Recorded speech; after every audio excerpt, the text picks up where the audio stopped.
Bismillahirrahmanirrahim. Assalamualaikum warahmatullahi wabarakatuh. Alhamdulillah wassalatu wassalamu ala rasulillah wa ala alihi wa sahbihi wa man tabi'ahu wa mawala. Saling berbagi, saling mengisi. Kata saling itu mesti ada dua orang. Kalau sendirian tidak bisa saling. Artinya apa? Mesti bersama, mesti berjamaah. Jadi kalau sudah ada sebuah komunitas yang dibangun di Wakatobi, berarti kita sudah bisa saling. Seandainya Nabi Muhammad SAW itu cukup sendirian saja di Gua Hira, sholat, zikir, baca Quran sampai malaikat maut datang, selesai. Tapi tidak begitu, dia mesti saling. Setelah dapat wahyu, Iqra bismi rabbikal ladzi khalaq, khalaqal insana min 'alaqin, Iqra wa rabbukal akramul ladzi 'allama bil qalam, 'allamal insana ma lam ya'lam. Dia turun ke bawah, saling ketemu dengan Abu Bakar, Umar, Utsman, Ali, Thalhah, Zubair, Aisyah, bertemu dengan Abu Jahal, Abu Lahab dan abu-abu lainnya. Baru bisa saling. Banyak orang merasa imannya sudah cukup kuat, tinggal di mana? Di pulau sendirian, tidak bisa saling, tidak terukur.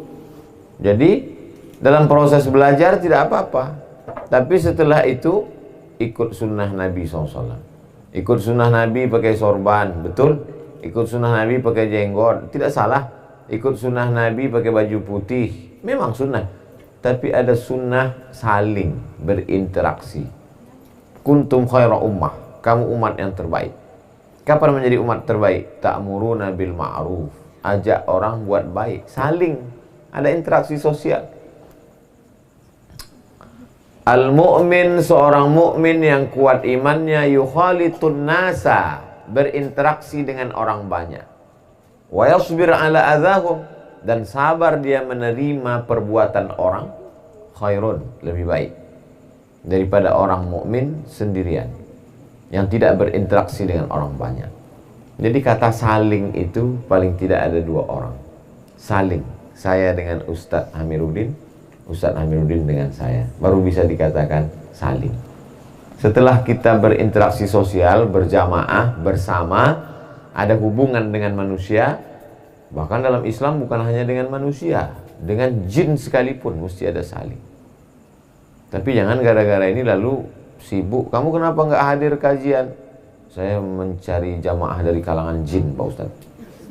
Kita urus yang nyata-nyata aja dulu, yang real-real aja dulu. Tidak usah terlalu target mulu-mulu. TK Quran aja dulu. Saling memberi. Itu keyword kata kuncinya. Key kunci, word kata. Keyword kata kunci. Saling. Yang kedua, saling memberi. Kenapa kita saling memberi? Karena kita punya kelebihan. Ini membuat judul ini bukan asal-asalan. Ustadz Amiruddin dapat ilham tak puasa sunat berapa hari. Saling memberi karena kita punya kelebihan. Lebih. Orang yang tidak punya sesuatu dia tidak bisa memberi. Begitu kata pepatah Arab, faqidus syai' la yu'ti. Orang yang tak punya dia tidak bisa memberi. Maka kita diberikan Allah Subhanahu wa ta'ala yang tidak dimiliki oleh hewan, akal.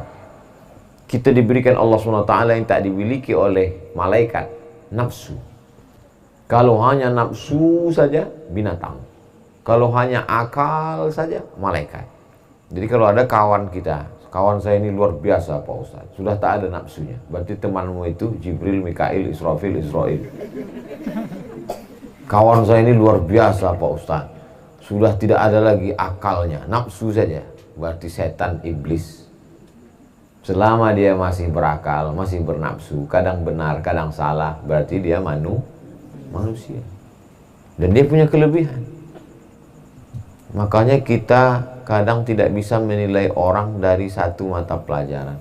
Mungkin matematikanya 3, tapi akhlaknya, budi pekertinya tinggi. Mungkin ada orang budi pekertinya kurang, tapi dalam bidang yang lain, dia punya kelebihan. Saya selama banyak kenal dengan orang dari berbagai macam suku, bangsa, bahkan agama, saya lihat ada kelebihan-kelebihan orang, ada kelebihan ini yang tak dimiliki. Bahkan mohon maaf, anak yang autis sekalipun tetap punya kelebihan. Kita lihat bagaimana anak autis bisa melukis. Dia lihat kota sekali saja kota dia lihat, dia bisa lukis detail tiang listriknya, lampunya. Ternyata dia punya ingatan yang kuat. Tak seimbang antara otak kiri dengan otak kanan. Kita seimbang antara ingatan dengan hubungan sosial. Mereka sosialnya kurang, dia tidak terlalu peduli pada orang, tapi ingatannya begitu kuat. Berapa banyak anak-anak yang beruntung itu, kita katakan mereka anak yang spesial itu, punya hafalan yang sangat kuat, menghafal Quran lengkap dengan pojoknya, detailnya, ayatnya, warnanya, dan lain sebagainya, tapi untuk sosial dia kurang.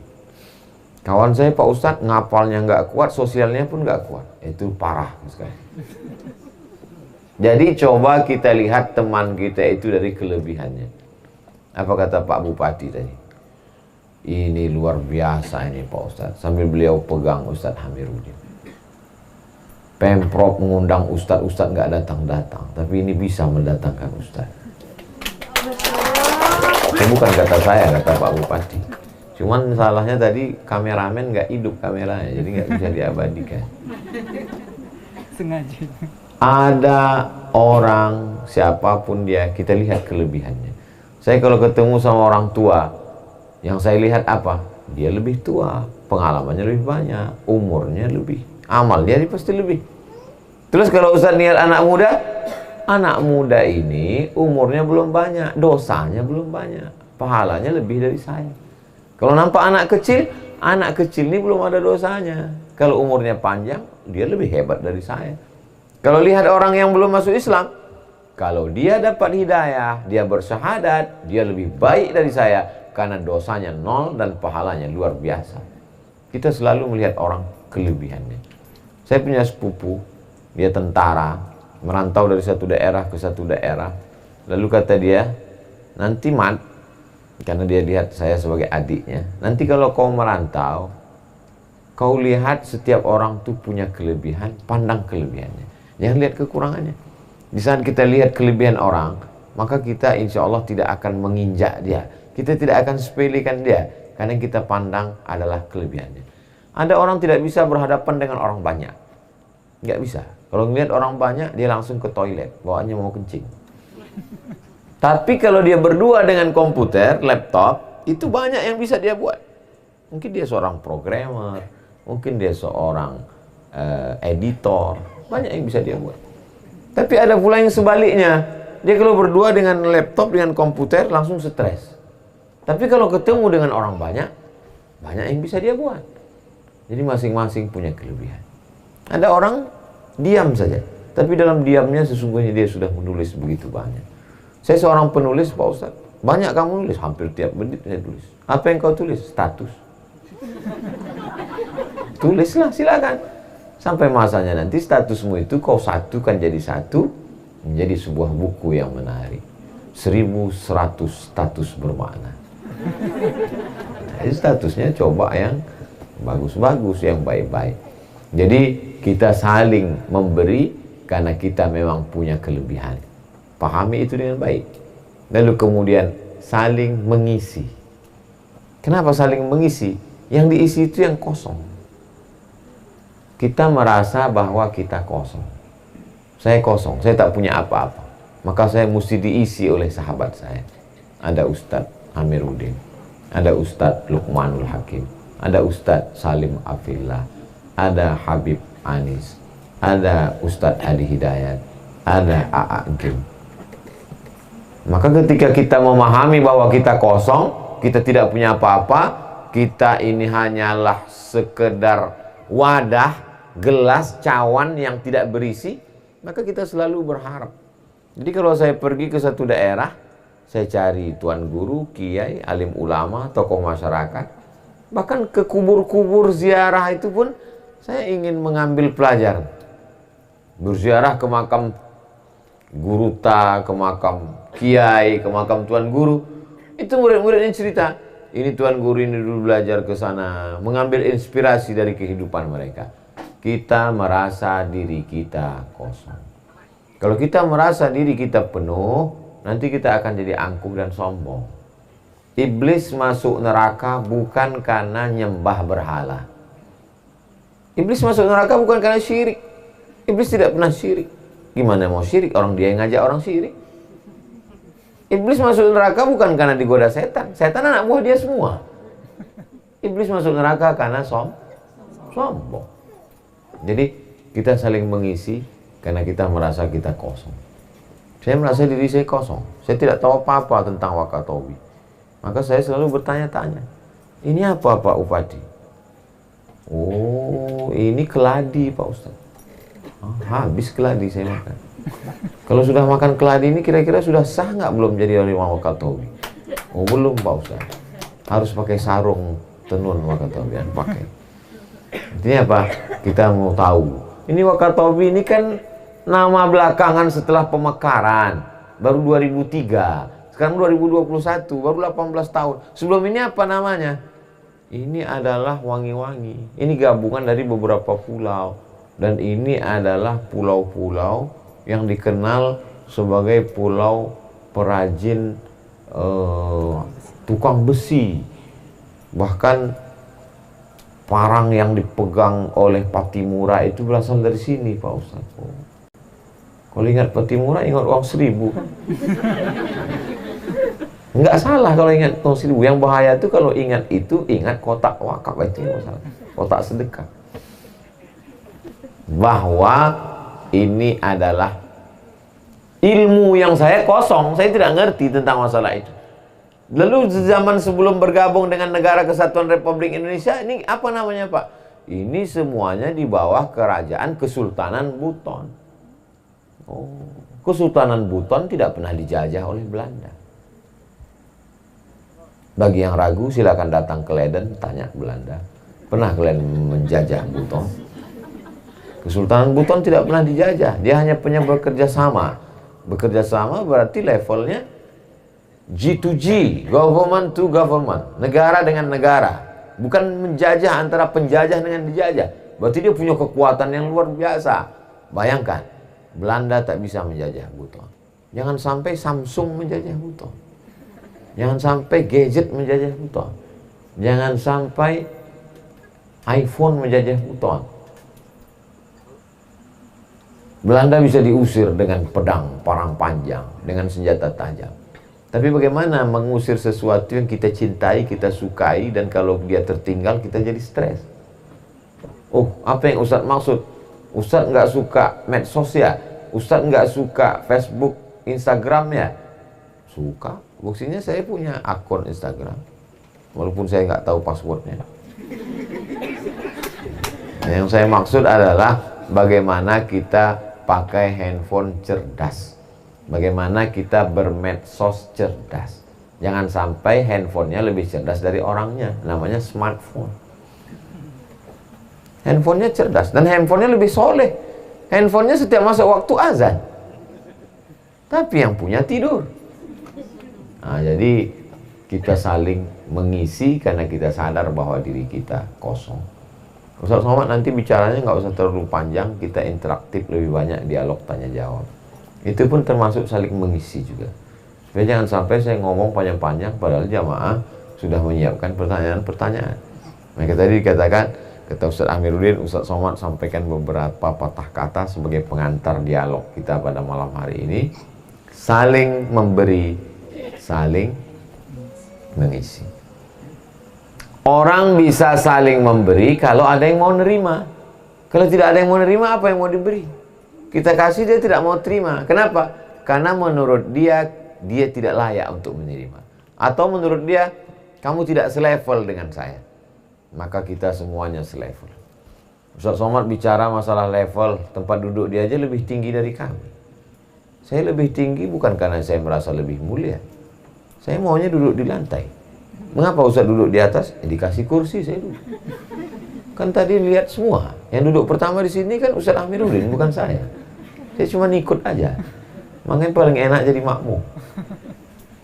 Saya duduk di sini biar supaya kamera jelas nampak kelihatan. Dipasang lampu terang biar supaya nampak saya lebih putih. Kita bisa bekerja sama kalau kita merasa sama. Kalau kita merasa lebih tinggi, kita susah untuk kerjasama. Saya bisa berjalan dengan sahabat, dengan kawan yang lama, ada yang 10 tahun, ada yang 20 tahun. Itu kalau komunikasi hati kita baik. Kalau ngomongnya tidak nyelekit. Kalau kata-katanya tidak menyinggung perasaan. Barulah kita bisa saling memberi dan saling mengisi. Kalau tidak, al-arwah junudun mujannadah. Ini yang ada ini hanya casingnya aja. Kulit, bulu, kuku, darah, tulang, daging. Ini casing. Isinya di dalam roh. Al-arwah. Roh itu junudun mujannadah. Dia seperti pasukan bala tentara. Fama ta'arafa minha talaf. Kalau rohnya itu hobinya sama, sukanya sama, maka insya Allah dia akan ketemu. Kenapa kita bisa bertemu di majelis ini? Insya Allah karena roh kita punya hobi yang sama.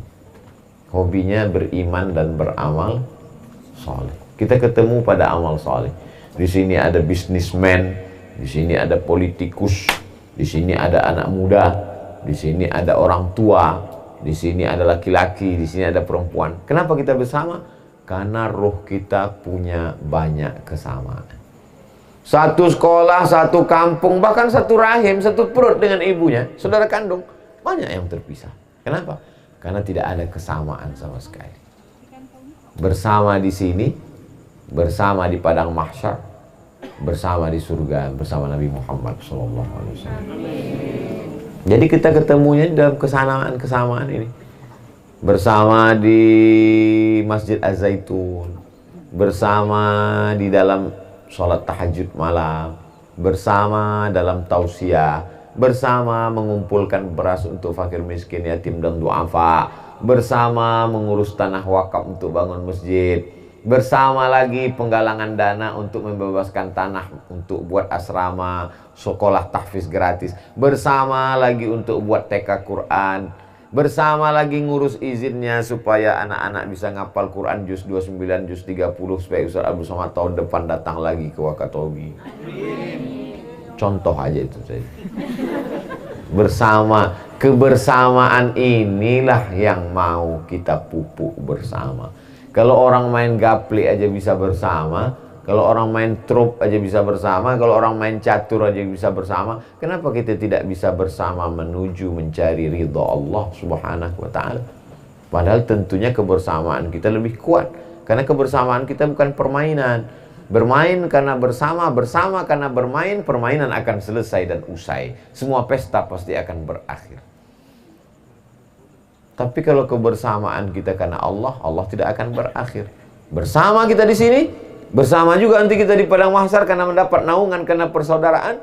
Bersama pula ketika malaikat berkata, salamun alaikum, selamat untuk kamu, tibtum, kamu sudah berbuat baik, fadkhuluha khalidin, masuklah kamu ke dalam surga kekal abadi selamanya. Kebersamaan yang seperti inilah yang dirindukan oleh orang-orang soleh. Almar'u ma'aman ahab, orang akan tetap bersama dengan siapa yang dia cintai. Kalau cinta karena Allah, kita akan bersama. Kalau cinta karena jabatan, habis setelah pensiun. Kalau cinta karena harta, habis ketika jatuh miskin. Kalau cinta karena popularitas, habis ketika tidak punya penggemar. Ketika lovers berubah menjadi haters, apalagi berubah menjadi buzzers. Tapi kalau bersama karena la ilaha illallah Muhammadur Rasulullah, mudah-mudahan komunitas, apa nama komunitas itu Ustaz? Winulu arus membuat kita menjadi sebuah gerakan amar ma'ruf nahi munkar. Kuntum khaira ummah, jadilah kamu umat yang terbaik. Bagaimana ciri umat yang terbaik? Ta'muruna bil ma'ruf wa tanhauna 'anil munkar wa tu'minuna. 3. Ta'muruna bil ma'ruf, ajak perempuan pakai hijab. Ta'muruna bil ma'ruf, ajak laki-laki sholat berjamaah. Ta'muruna bil ma'ruf, ajak anak muda gabung bersama komunitas Winulu. Wa tanhauna 'anil munkar, larang mereka jangan pacaran. Larang mereka jangan sampai pergaulan bebas. Larang mereka jangan sampai rusak akidah. Larang mereka jangan sampai pakai sabu-sabu narkoba. Larang mereka jangan sampai menjadi pemecah belah umat. Wa tanhauna 'anil munkar, wa tu'minuna billah. Syaratnya mesti beriman kepada Allah Subhanahu wa taala. Sebanyak apapun amal kita, kalau tidak ada iman, tak berharga dan tak bernilai di hadapan Allah Subhanahu wa taala. Wa qadimna ila ma 'amilu min amalin. Semua amal-amal mereka waktu di dunia dulu kami datangkan semuanya. Ketika amal itu ada, lalu kemudian amal itu menjadi haba'an mansura, seperti debu berterbangan dihembus angin, karena tak ada iman di dalam. Iman nilai membuat kita masih hidup. Iman nilai membuat kita masih bersama. Iman nilai membuat kita kuat. Iman itu yang membuat kita tidak down. Iman itu membuat imun menjadi kuat. Iman itu membuat kita tidak jadi gantung diri. Iman itu membuat orang tidak jadi terjun ke laut karena depresi. Iman itulah yang membuat dia menjadi sesuatu yang fiksi menjadi nyata, sesuatu yang nyata menjadi fiksi. Dunia ini nyata, tapi begitu malaikat maut datang mencabutnya, dunia ini berubah menjadi fiksi. Hanya masa lalu. Bagi sebagian orang mengatakan azab kubur itu fiksi, surga dan neraka itu hanya fiksi. Tapi begitu kematian datang, yang kau katakan fiksi itu menjadi nyata. Mana yang lebih lama? Lama hidup atau lebih lama mati? Lebih lama mati. Hidup hanya sebentar. 40 tahun, sesak napas. 45 tumbang. 50 tahun, jantung koroner. 51 mati. Ada yang sampai 80 tahun pakai pampers. Pampers cucunya dipakai. Tapi kematian sangat lama. Yang meninggal tahun 1000, sekarang sudah 2021. Berarti di alam barzakh 1021 tahun. Itu belum lagi di padang mahsyar. Belum lagi meniti titian siratal mustaqim. Belum lagi timbangan mizan amal. Belum lagi sampai masuk ke dalam surga. Tapi banyak orang mengorbankan kehidupan yang lama demi kehidupan yang sejenak, sekejap, sedetik, sekedip mata. Kenapa? Karena dia jahil, karena dia tidak punya ilmu, karena dia tidak mengerti, karena dia tidak paham. Jadi yang membuat kita semangat ini apa? Iman. Kita beriman bahwa orang Wakatobi kalau dia beramal soleh, kita yang meletakkan batunya, kita yang membuatkan relnya. Masinis boleh mati, tapi kereta api terus berjalan sampai akhir nanti. Boleh untuk buat update status besok pagi. Masinis akan datang silih berganti. Masinis tua mundur, masinis muda maju. Tapi relnya udah kita buat. Nanti rel ini akan bergeser ke kiri kanan, akan ada yang meluruskannya. Kayu landasannya akan lapuk, batunya akan pecah, akan ada yang membetulkannya. Tapi relnya mesti ada. Siapa yang membuatnya? Kita sekarang. Rel itu apa namanya? Masjid Az-Zaitun. Rel itu apa namanya? TK Quran, SD Quran, SMP Quran, SMA Quran. Kita bangun sekarang. Memang berat, memang sulit. Karena sulit dan berat itulah maka balasannya surga. Kalau ringan, kipas angin cukup. Kau usah tiba-tiba ingat kipas angin, itu yang paling dekat. Nah, jadi kalau ada yang mengatakan berat sekali nih Ustadz Amiruddin, karena memang target kita juga balasan yang luar biasa. Dan Allah balas itu bukan karena amal kita itu. Amal kita itu tidak ada apa-apanya. Gimana mau beli surga dengan amal yang cuma sekedip mata? Tapi Allah kasihan. Kasihan itu bahasa Arabnya rahmah. Orang yang punya rahmah itu disebut dengan Rahman. Orang yang punya rahmah amat sangat sayang disebut dengan Rahim. Maka Allah disebut Bismillahirrahmanirrahim. Rahmatnya itulah yang membuat kita masuk ke dalam surga. Bukan karena amal kita. Amal kita itu membuat rahmatnya turun. Kita berusaha tahajud malam supaya rahmatnya turun. Kita berjamaah. Dengan berjamaah rahmatnya turun. Majtama'a qaumun, sekelompok orang berkumpul, yatluna kitab Allah, dia baca ayat-ayat Allah, wa yatadarasunahu fima bainahum, dia kaji isinya. Nazalat alaihimus sakinah, turun ketenangan ke dalam hati. Ghasyiyat bihimur rahmah, mereka diliputi rahmat Allah. Hafat bihimul malaikah, mereka dikelilingi oleh para malaikat. Selama ini kalau saya tausiah, yang mengelilingi hanya malaikat-malaikat darat saja. Di Wakatobi malaikat laut pun mengelilingi. Emang ada malaikat laut Pak Ustadz? Ada malaikat bukit. Ketika Nabi ceramah ke Taif, dilempar batu oleh Bani Thaqif, apa yang datang? Malakul Jibal. malaikat khusus menjaga bukit-bukit. Ada malaikat yang menjaga lautan. Ada malaikat yang menjaga daratan. Semua punya tugas masing-masing. Oh, jadi malaikat itu ada tugasnya masing-masing? Iya. Malaikat Jibril, Pak Ustadz, bawa wahyu. Wahyu kan sudah habis, Pak Ustadz. Jadi kalau gitu malaikat Jibril nganggur sampai sekarang. Tugas pokok malaikat, coba lihat dalam surat Al-Baqarah, dialog antara Allah dengan malaikat. Malaikat ngaku, wa nahnu nusabbihu bihamdika wa nuqaddisu lak. Kami selalu bertasbih. Maka ketika kita bertasbih, amal kita sama dengan malaikat. Subhanallah wa bihamdihi, subhanallahil azim. Makanya ketika kita tawaf, saat itu amal kita sama dengan malaikat yang mensucikan Allah di Baitul Ma'mur. Subhanallah walhamdulillah wa la ilaha illallah wallahu akbar subhanallah. Makanya supaya lisan kita sama dengan lisan malaikat, setelah menyebut Allah kita bertasbih, Allah subhanahu wa ta'ala. Saya datang ceramah, tiba-tiba sambutan dari Bapak Direktur.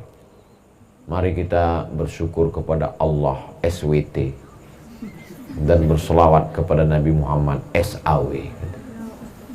Saya rasanya gatal mulut saya. Habis itu saya tanya panitia, kenapa dia SWT SAW? Dia non muslim, Pak Ustaz. Oh, masih mau dia duduk bersama dengan kita, menghormati karena saudara sebangsa dan setanah air. Malah orang Islam nggak mau pengajian. Kok nggak pengajian? Nggak, cukup di YouTube aja. Kenapa nggak langsung? Sakit hati, habis paketku gara-gara dia. Maka kebersamaan kita ini insya Allah 3. Saling berbagi, mengisi. 30 menit muqaddimah cukup. Selanjutnya saya serahkan ke Ustadz Amiruddin. Assalamualaikum warahmatullahi wabarakatuh.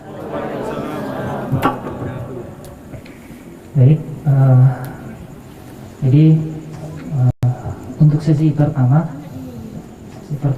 saya kasih kesempatan untuk yang ikhwan, untuk yang laki-laki itu 2 penanya, yang akhwat juga 2 penanya. Panitia boleh fasilitasi mic. Nah, langsung kepada pertanyaan. Tidak usah pakai prolog karena sudah ada prolog dan mukadimah dari Ustaz. Ya, silakan panitia yang dari ikhwan yang satu ini Budi, satu lagi yang di belakang. Baik.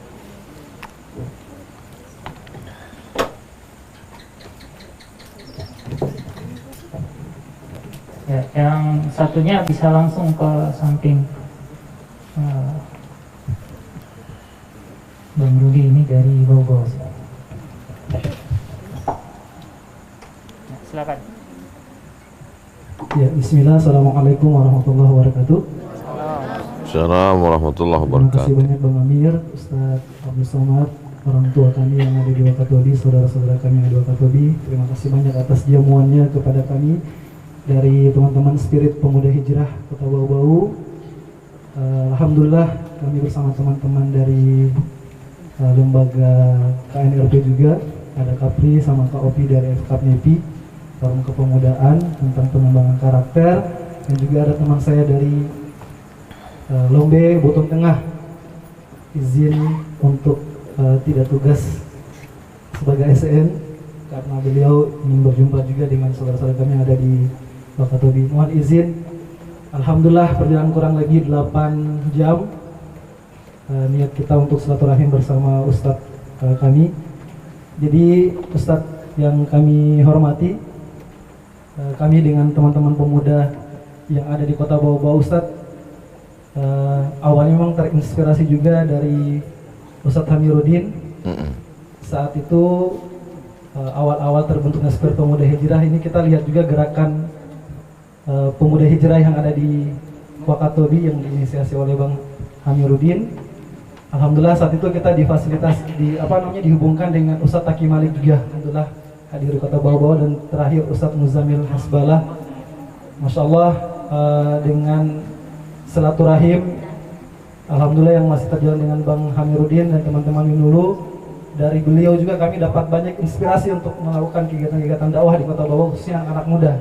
Insya Allah. Jadi mohon izinnya Ustadz, ini bukan hanya saya, tapi seluruh pemuda masyarakat Kota Bawah juga menunggu kehadiran Ustadz di Kota Bawah. Masya Allah, amin. Jadi Kota Bawah ini satu daratan dengan Pulau Buton, Ustadz. Ada benteng terluas di dunia, di benteng Keraton Buton. Masya Allah. Mudah-mudahan suatu saat Allah izinkan Ustadz berkenan hadir, karena kami bersama teman-teman pemuda, Spirit Pemuda Hijrah juga sedang menginisiasi yayasan pendidikan dan dakwah Hibrul Ummah.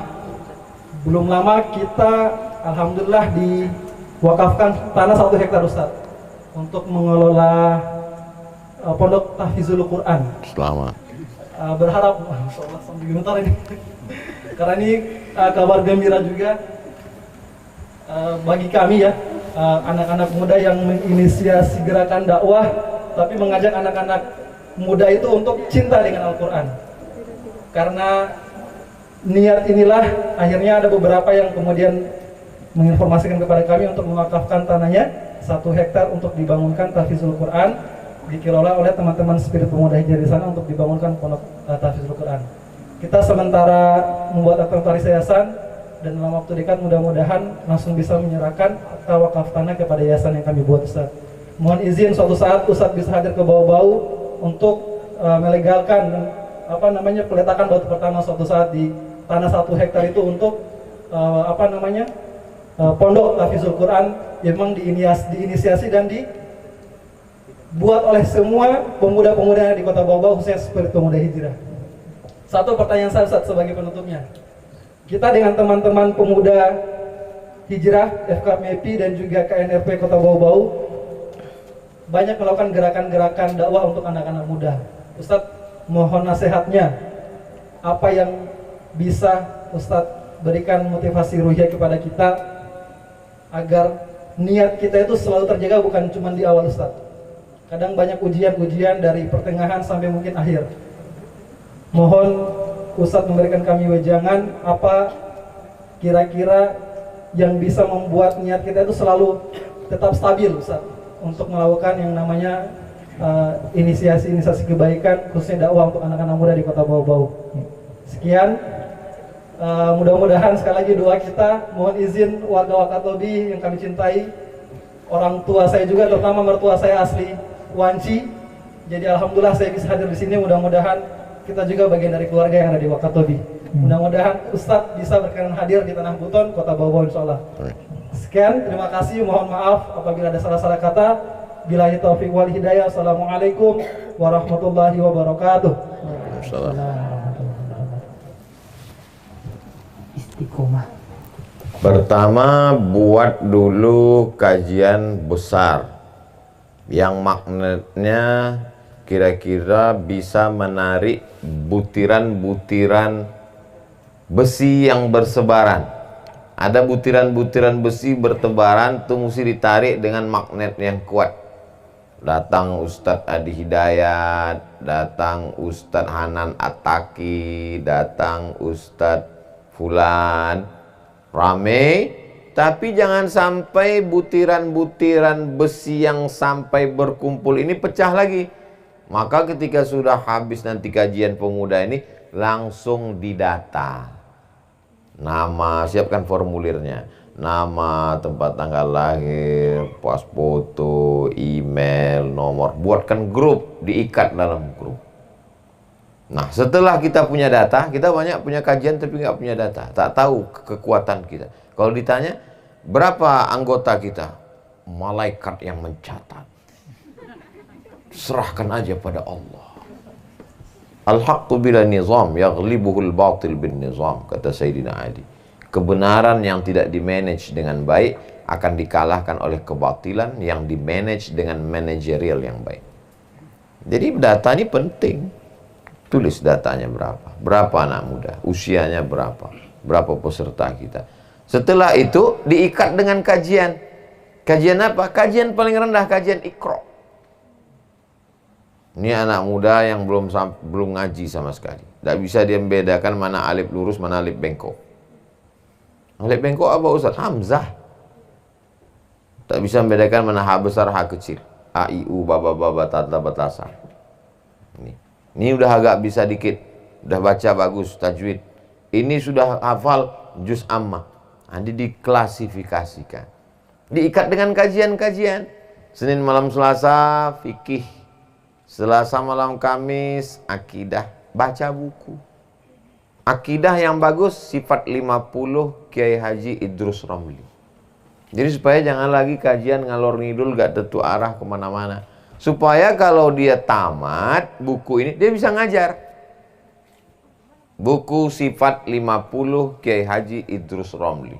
Untuk pegangan akidah. Ahlussunnah wal jamaah. Bahasa Indonesia. Sifat 20, lawannya 20, 40. Sifat Nabi, Siddiq, amanah, tabligh, fatonah 4, lawannya 48, 48. Sifat jaiz, sifat wajib, sifat mustahil. 50 sifat tauhid. Fikihnya bahasa Indonesia, fikih Sulaiman Rashid. Supaya dia tahu mana rukun, mana syarat, mana wajib, mana sunat. Jadi nanti waktu ngaji, jangan ngaji masalah ke sana kemari ke bulan, tapi nanti pas tanya jawab ada pertanyaan, nanya apa Ustaz? Ya, kalau sholat nggak pakai Allahu Akbar kabiro, sah nggak apa Ustaz?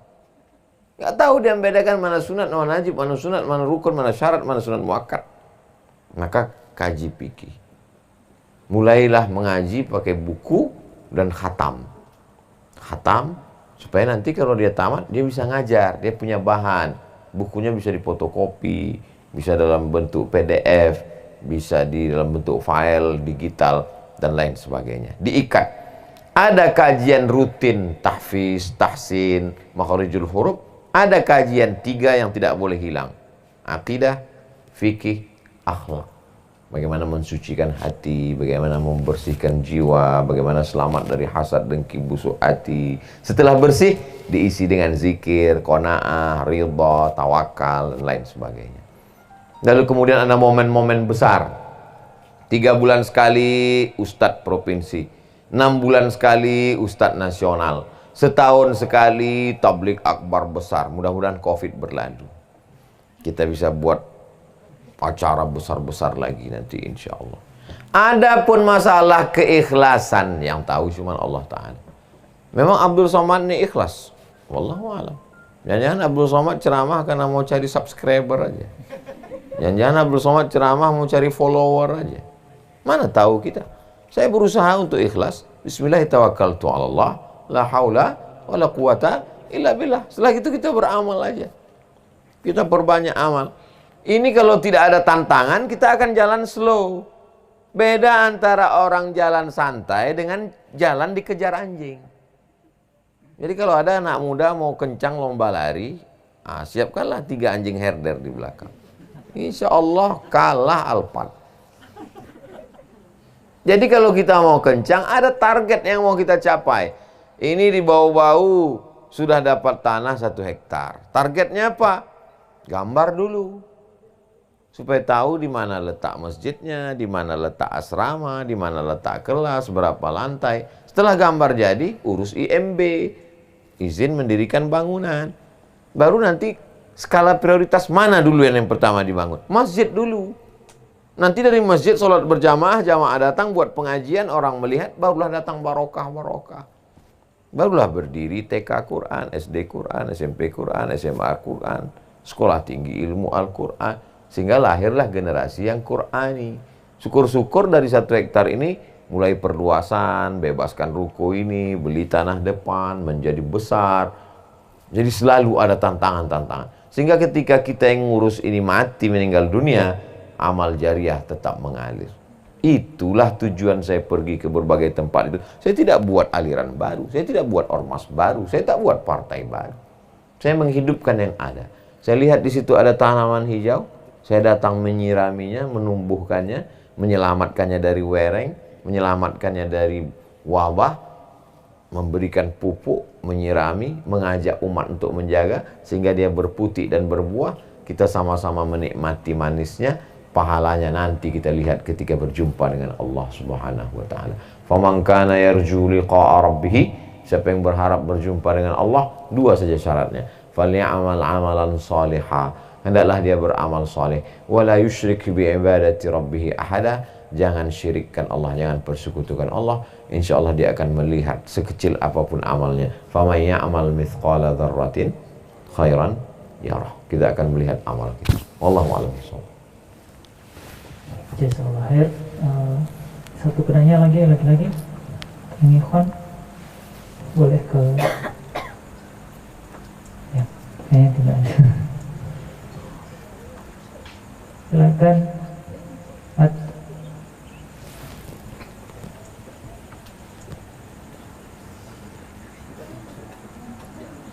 Ya. Ada.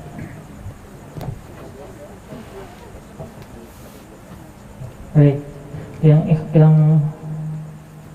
akhwat apa itu? Mau bertanya juga ya? Iya, insya Allah karena wajib, karena kegiatan kita, jadi kita harus Ini yang bareng ke Pontianak. Bismillahirrahmanirrahim. Assalamualaikum warahmatullahi wabarakatuh. Waalaikumsalam. Yang pertama-tama yang terhormat Tuan Guru kita Ustaz Abdul Somad, dan selaku ketua panitia, saya pribadi terima kasih banyak karena sudah hadir di Kabupaten Wakatobi. Langsung saja ke pertanyaannya, bagaimana caranya supaya kita istiqomah? Karena kita namanya sebagai pemuda ini masih banyak yang namanya masih panjang kaki ini, istilahnya masih banyak berkeliarannya. Jadi supaya bagaimana kita sebagai pemuda istiqomah menjalankan perintah-perintah Allah Subhanahu wa taala. Mungkin itu saja. Sekian dan terima kasih. Assalamualaikum warahmatullahi wabarakatuh. Waalaikumsalam. Istiqomah. Orang tidak istiqomah itu karena tidak berilmu. Maka kalau mau istiqomah, kajiannya mesti rutin. Kajiannya jangan lagi ngalor ngidul membahas tentang bumi, petak, bulat, apa kubus. Kajiannya yang kira-kira nambah iman atau tidak. Jangan lagi kajian yang hanya untuk ngetes-ngetes, nguji-nguji. Kajian yang kira-kira kalau kita terus ngaji makin takut sama Allah apa tidak. Saya sarankan kajiannya fokus satu ustadz, satu bidang. Akidah, fikih, akhlak. Syukur-syukur mau menghatamkan satu kitab usul fikih, atau ilmu istilah hadis, atau ilmu tafsir, atau ilmu macam-macam. Jadi kalau kita udah berilmu, insya Allah istiqomah. Karena orang syarat istiqomah mesti berilmu. La ilaha illallah. Betul. Tapi coba lihat pangkal ayatnya. Fa'lam annahu. Fa'lam. Berilmu. Falaula nafara min kulli firqatin minhum ta'ifatun. Jangan semuanya pergi perang. Sahabat datang mau ikut perang. Kata Allah, jangan semuanya pergi perang. Falaula nafara min kulli firqatin minhum ta'ifatun. Mesti ada 2-3 orang liyatafaqahu, belajar ilmu agama kepada Nabi Muhammad sallallahu alaihi wasallam. Majelis ilmunya mesti terus. Gimana kita mau ngundang dia datang ke majelis ilmu kita nggak tahu nomornya? Makanya mesti punya data. Jadi data berapa anak muda di Wakatobi, berapa anak muda di Bau-Bau, berapa anak muda di Wangi-Wangi, kita mesti tahu. Usia dari mulai SMP kelas 2 14-15 tahun sampai S1 22-23 tahun, kita mesti punya datanya. Laki-laki, perempuan, gambarnya kita ikat. Nanti ada amirnya, pemimpinnya di situ, pemimpin grup. Baru kita undang. Kalau dia nggak datang, kita tanya, ditelepon, kenapa ente nggak datang? Kita lewat di depan toko roti. Lewat depan, tiba-tiba masuk SMS-nya ke nomor saya. Anda berminat beli roti, ada promo loh. Antum pernah nggak dapat itu? Dari mana dia tahu nomor saya? Begitu pedulinya dia sama saya. Padahal ini untuk urusan dunia. Lewat saya di mall, langsung dapatkan cashback mobil baru. Dari mana dia dapat nomor saya? Saya lewat sekali aja depan toko dia. Ini mau masuk surga, nggak ada peduli sama sekali. Egois sekali orang mau masuk surga ini. Lebih ramah tukang jual roti lagi. Makanya kita mesti punya itu, kita tanya, ente kenapa nggak datang ngaji? Ah, kau mau masuk surga, kau masuk aja lah. Aku lebih enak di neraka rasanya, kata dia. Ya kita jangan marah. La atiyannahum min baini aidihim, kata setan. Aku akan datangi mereka dari depan, wa min khalfihim dari belakang, wa an aimanihim dari kanan, wa an syama'ilihim dari kiri. Itu kerja setan. Setan aja untuk ngajak pengikut followernya itu sampai ngajaknya 4 kali. Dari depan, dari belakang, dari kanan, dari kiri, dari atas, dari bawah. Seserius itu setan mau masuk neraka. Jadi kalau adalah setan melihat anak muda nggak mau ngajak orang lain pengajian, kata setan, sesungguhnya yang setannya aku apa kau, kata dia. Kok aku aja mau masuk neraka serius sekali gitu. Ente kok nggak mau ngajak orang. Nah, jadi buat kajian, buat grup, ajak orang istiqomah ini, dia mesti ada tantangan ke depan. Kalau nggak ada tantangan, pengajian nggak pernah diajak. Judul pengajian, dia baru di parkir motor aja dia udah tahu isi pengajiannya. Baru parkir, buka helm, dia udah tahu. Paling-paling isinya sabar. Gimana dia mau semangat datang? Baru melihat judul undangannya udah tahu. Hadirilah pengajian pemuda Islam bersama Ustadz ini. Udah tahu. Kalau Ustadz ini sabar, Ustadz ini ridho, Ustadz ini tawakal. Jadi kajiannya, anak muda ini kan dia berkreasi, dinamis. Pertemuan Sabtu malam Ahad, malam libur, dialog interaktif dengan polisi, tentara, dan dokter. Bagaimana tentang bahaya narkoba. Anak muda nggak mau diceramahi. Maka saya kalau pengajian anak muda, paling saya kasih prolog 5-10 menit. Ini tadi kok sampai setengah jam, karena saya tengok tua-tua. Habis itu lebih banyak dialog interaktif. Bulan depan ketemu lagi sama anggota dewan, ketemu lagi sama pejabat, ketemu lagi. Bulan berikutnya ketemu lagi sama yang punya bisnis kuliner, yang punya. Jadi dialog interaktif. Bulan berikutnya, pekan berikutnya, nonton bareng. Nonton yang film-film syar'i, yang film-film yang membangkitkan semangat. Setelah itu komen. Apa komen Anda? Nonton bareng. Siapkan pena dan kertas. Tulis 10 poin yang analisa Anda di akhir film. Akan dikumpulkan. Dan hadiahnya umroh setelah Covid berakhir. Judul film, Tenggelamnya Kapal Panderweg. Jadi selama nonton itu dia mikir, apa analisa? Tulis. Nah, habis itu baru tengok kertas satu-satu. Apa kesanmu? Begitu teganya Zainuddin. Komen yang satu, begitu matrenya Hayati. Yang satu lagi, begitu bodohnya Aziz. Ustadz ternyata nonton. Iyalah, yang saya tonton lah yang saya kasih tahu contoh. Jadi bagaimana anak-anak muda itu berkreasi cerdas. Pelatihan bagaimana buat donat, pelatihan bagaimana buat kuliner. Kenapa? Karena kita tak tahu bakat kita di mana. Berapa banyak orang kuliah tidak tahu bakatnya di mana. Setelah selesai ditanya, kenapa kau pilih jurusan ini? Kawanku banyak di situ, aku ikut di situ. Jurusan politik. Begitu tamat, buka rumah makan. Karena sebenarnya bakat dia di situ. Bukan berarti ilmu politik itu tidak bermanfaat dia, berguna untuk dia. Tapi tidak untuk orang banyak. Sebagai konsumsi dia pribadi saja. Tapi yang bisa membuat dia berkreasi, berpikir adalah bidang dia masing-masing. Jadi, insya Allah istiqomah dengan syarat mesti dibuatkan ini dan ada tantangan-tantangan ke depan. Bangkit adrenalin dia kalau ada tantangan. Anak muda mesti begitu.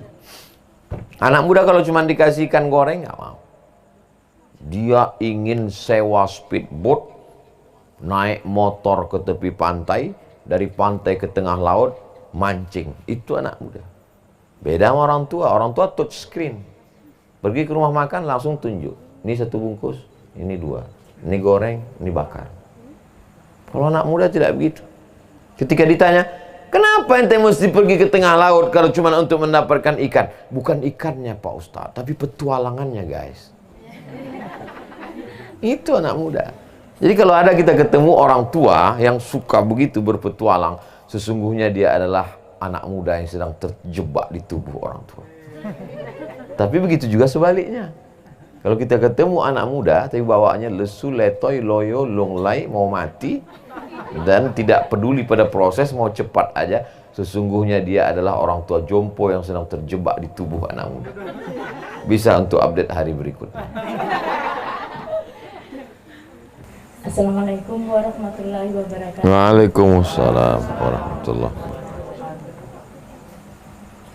Pak Ustadz yang saya hormati, pertanyaan saya ini mengenai orang tua, karena yang hadir pada malam hari ini tentang kebanyakan orang tua.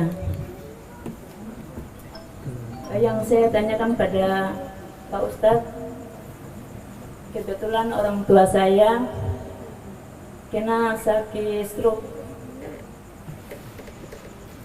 Ini mengenai tentang sholat. Orang tua saya itu masih bisa duduk, tapi tidak bisa berdiri. Pada saat waktunya sholat, pada saat sholat itu, waktu-waktu sholat, dia tahu bahwa sholat itu sholat zuhur ataupun sholat asar. Tapi pada saat waktunya sholat, apakah sholatnya itu sah, cuma niat saja, dan kebetulan masih bisa berwudu, cuma niat saja. Itu saja mungkin pertanyaan saya. Mohon penjelasannya Pak Ustadz. Assalamualaikum warahmatullahi wabarakatuh. Waalaikumsalam warahmatullahi wabarakatuh. Orang tua yang tidak bisa tegak berdiri, maka sholatnya duduk, dikasih kursi. Dia berdirinya ketika sedang niat saja. Kalau dia masih bisa berdiri, dia berdiri waktu niat sholat maghrib 3 rakaat. Allahu Akbar. Ketika dia tidak sanggup lagi, lalu kemudian dia duduk. Lalu kalau dia tidak sanggup dari awal, maka dari awal itu dia duduk. Allahu Akbar, ruku. Sami Allahu liman hamidah. Sujudnya lebih rendah lagi, tidak mesti menempel kening. Ada juga sebagian orang tua ditempelkannya kening ke sofa, nggak mesti menempel. Habis itu salam, assalamualaikum warahmatullahi wabarakatuh. Kalau kakinya bisa ditekuk, duduk di lantai supaya nanti sujudnya bisa nempel. Kalau kaki tidak bisa ditekuk karena asam urat, tegak duduk di kursi, sujudnya tidak mesti menempel. Salam. Ini terkait dengan masalah posisi tubuh. Kalau tidak bisa di kursi, terbaring di atas kasur, maka dia sholat miring ke arah kiblat. Kepalanya kiblat barat, timur, kepalanya di utara, kakinya di selatan, miring. Tidak juga bisa miring, telentang sholat pakai isyarat, selama masih akal ada. Karena sholat itu wajib bagi baligh dan berakal. Tapi kalau sudah akal tak ada, koma, pikun, pingsan, tak wajib sholat. Maka pakai isyarat mata, Allahu Akbar, Allahu Akbar. Namanya sholat isyarat. Ini tentang masalah gerakan dan posisi. Kemudian terkait tentang masalah orang tua pakai pampers, najisnya keluar terus, maka cara berwuduknya setelah masuk waktu.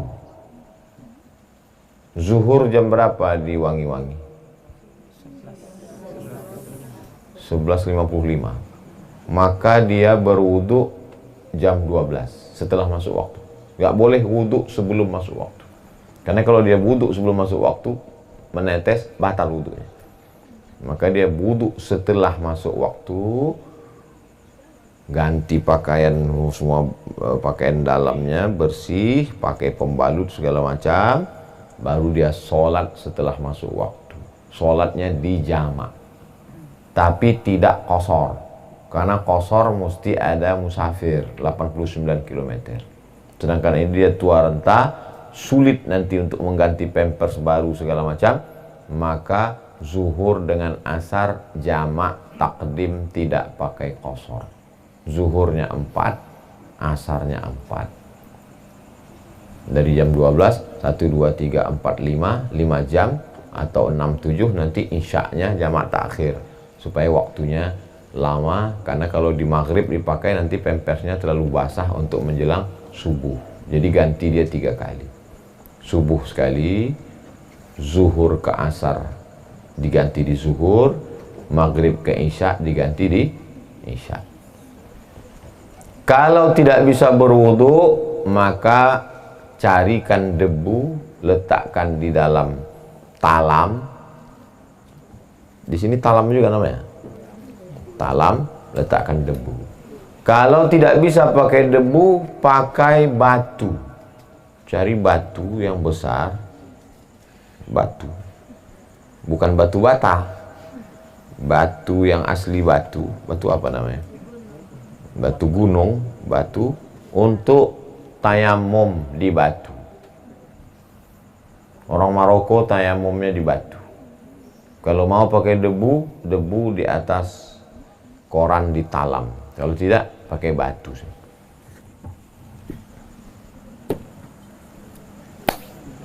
Wajah sekali. Lagi. 1, 2, 3. 1 ke bawah. Bagian ujung ini di bawah. Bagian ini ke dalam. Bagian ini di sini.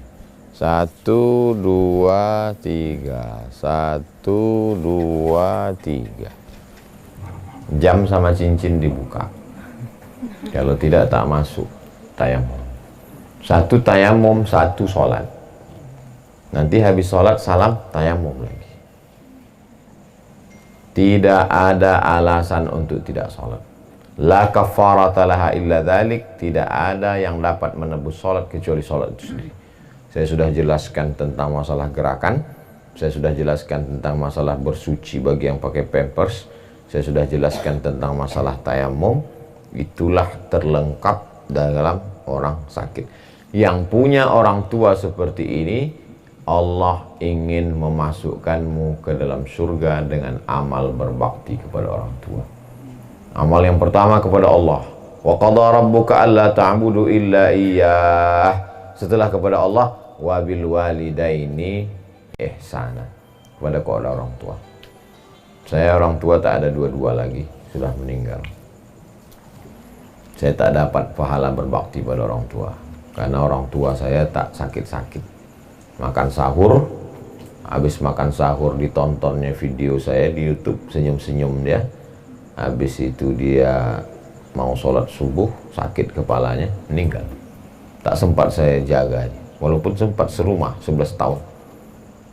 Jadi yang punya orang tua, puas-puaskanlah memandikannya, puas-puaskanlah mengganti pampersnya, puas-puaskanlah belikan makanan enak, puas-puaskanlah belikan pakaian yang bagus, supaya tak menyesal.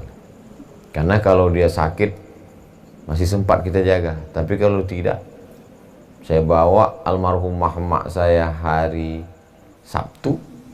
Saya kalau di Pekanbaru menetap 1 hari full, saya bawa keliling jalan makan. Hari Sabtu. Hari Ahad pagi saya pergi ceramah ke Pulau Madura. Hari Senin subuh dia meninggal. Tak sempat saya jaga lama-lama. Tapi sempat saya serumah selama 11 tahun. Dari 2008 sampai 2019. Jadi kalau punya orang tua yang sakit, sesungguhnya Allah ingin membuat kita berbakti. Susah-susah sikit, tahankanlah. Allah akan membalas orang yang berbakti pada orang tua dengan sesuatu yang tak terlintas di pikirannya. Allah membalas orang yang berbakti pada orang tua dengan sesuatu yang tak pernah terlintas di pikirannya. Tak 1-2 orang yang saya jumpai diberikan keberkahan hidup karena berbakti pada orang tua. Wallahu a'lam. Saya ingin menarik sebenarnya Ustaz. Jujur demi Allah, mendengar Ustaz kesini saya luar biasa karena dia dibawa alam sadar saya. Mungkin ini cara Allah untuk bisa mewujudkan cita-cita saya untuk memiliki masjid beserta, misalnya kalau ada dana nantinya bisa membangun tahfiz Al-Quran TK Amin. nantinya. Amin, insyaallah. Kami sudah siapkan mungkin dengan panitia nanti dari pihak Ustadz untuk bisa membantu supaya tanah itu bisa segera direalisasikan untuk diwakafkan sebelum saya meninggal. Insyaallah. Itu cita-cita saya nanti. Dan alhamdulillah Ustadz bisa ketemu langsung secara pribadi di Wakatobi. Saya dari Jawa, Ustadz bukan dari dinasti sini. Ya. Dan dipertemukan di hari ini. Alhamdulillah. Itu aja, mohon saran gimana caranya nanti untuk bisa mewujudkan keinginan pribadi kami untuk almarhum ibu dan ayah saya. Insyaallah. Terima kasih Ustaz. Proses pertama buat yayasan. Yayasan itu terdiri dari 5. Pembina, pengawas, ketua, sekretaris, bendahara. Buat yayasan. Yayasan itu namanya terdiri dari 3 kata yang tidak boleh sama. Nanti akan didaftarkan di Menhukham melalui notaris. Biayanya berkisar 6 juta atau 6 juta sekian. Pasaran di daerah masing-masing. Namanya sudah dicek di Kemenhukham 3 ini. 3. Nama bapak siapa? Ahmad Anwar. Anwar itu kan cahaya. Anwar cahaya abadi forever selamanya. Nah, itu insya Allah belum ada itu di Kemenhukham. Lalu kemudian setelah didaftarkan, buatlah 5 tadi. Lalu setelah terbentuk yayasan, barulah bisa buat rekening. Orang tidak percaya rekening pribadi, maka rekening yayasan. Yang peruntukan pemakaiannya bisa diaudit oleh auditor resmi supaya tidak terjadi kecurangan. Baru dari pemilik tanah dialihkan wakaf ke nazir yayasan. Ini pemilik tanah Pak Anwar, ini yayasan. Beralihlah dari milik pribadi menjadi tanah wakaf. Siapa yang menyaksikan? Pak Kua. Makanya ibu nanti jangan marah kalau Pak Anwar ke Pak Kua, karena dia mau mengurus surat tanah wakaf. Namanya akta ikrar wakaf. Masuk jam 8, jam 9, jam 10 selesai. Setelah keluar akta ikrar wakaf, dibawa ke BPN, Badan Pertanahan Nasional. Maka berubahlah yang sebelumnya tanah 1000 meter milik Pak Anwar, berubah menjadi milik yayasan. La yuhabu, tidak bisa dihibahkan ke orang lain. Wala yurasu, tak bisa diwariskan ke anak, ke cucu. Wala yuba'u, tak bisa diperjualbelikan. Untuk menjaga kesinambungan wakaf di masa akan datang, saking banyaknya anak cucu yang mengambil wakaf kakeknya lagi. Berapa banyak? Dulu kakek mewakafkan tanah, karena tanah itu tempat jin buang cucu. Sekarang cucu kakek mengambil tanah cucu jin, karena tanah sudah harganya mahal, 5 juta 1 meter, gara-gara ada mall di situ. Tata kota berubah. Maka kalau sudah dibuat akta ikrar wakaf dari KUA, dibawa ke BPN, aman.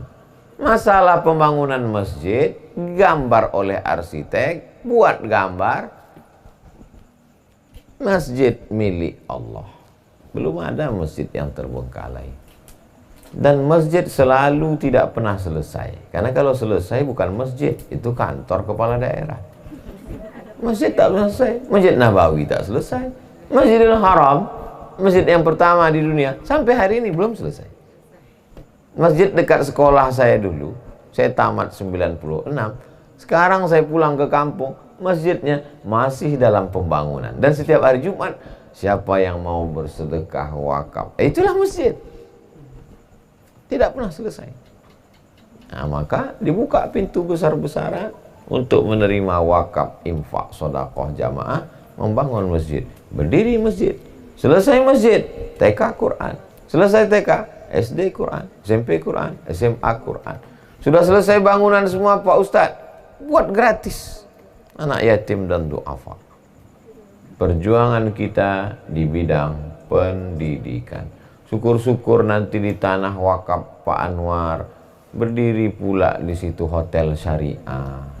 berdiri ruang convention hall untuk pesta supaya jangan sampai orang buat maksiat. Ada pula klinik bersalin, klinik gigi, klinik kulit, klinik kecantikan yang sesuai syariat Islam. Jangan sampai orang pasang pagar gigi macam-macam. Lalu kemudian ada pula di situ tempat khitan massal gratis dan lain sebagainya. Maka kita selalu berpikir untuk kemaslahatan agama dan umat. Mudah-mudahan niat baik Pak Anwar dan keluarga diridhoi Allah SWT. Wallahu a'lam. Baik, terakhir Ustaz minta untuk berdoa. Astaghfirullahalazim, astaghfirullahalazim, astaghfirullahalazim alladzi la ilaha illa huwal hayyul qayyum wa atubu ilaih. A'udzu billahi minasyaitonir rajim. Bismillahirrahmanirrahim. Alhamdulillahi rabbil alamin, wassalatu wassalamu ala asyrafil anbiya'i wal mursalin sayyidina wa maulana Muhammadin wa ala alihi wa sahbihi ajma'in. Allahumma inna nas'aluka salamatan fid din. Selamatkan agama kami, anak cucu kami dalam ahlus sunnah wal jamaah. Wa afiatan fil jasad. Sehatkan badan kami, jauhkan dari segala macam penyakit ya Allah.